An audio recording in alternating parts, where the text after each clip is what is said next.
नमस्कार, मैं हूं मनीषा बोंद्रे और आप देख रहे हैं केसरी उजाला न्यूज।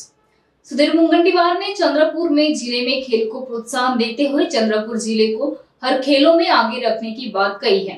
उन्होंने कहा कि हम चंद्रपुर जिले को हर क्षेत्र में आगे बढ़ाने के लिए लगातार प्रयास कर रहे हैं।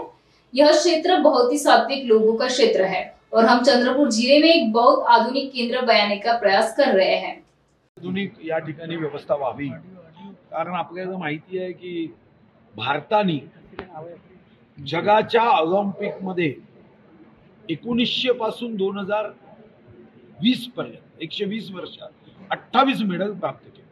28 मेडल पैकी 8 हॉकीचे होते, पण व्यक्तिगत मेडल मध्ये कमी वर्षाच्या सरावामध्ये जर कोणी मेडल प्राप्त केलं ते राजवर्धन राठोड यांनी 5 वर्ष सराव केला नेमबाजी। 2036 मध्ये हा सर्व अतिशय सात्विक पुरुषार्थ आणि पराक्रमी लोकांचा प्रदेश आहे। या ठिकाणाहून नेमबाजीमध्ये 2036 मध्ये जर आम्हाला गोल्ड मेडल प्राप्त करायचं असेल त्याची पूर्वतयारी या जिल्ह्यात करायची आहे आणि त्या दृष्टीने नेमबाजीचं अत्याधुनिक व्यवस्था असणारं केंद्र आम्ही करण्याचा निर्णय केला।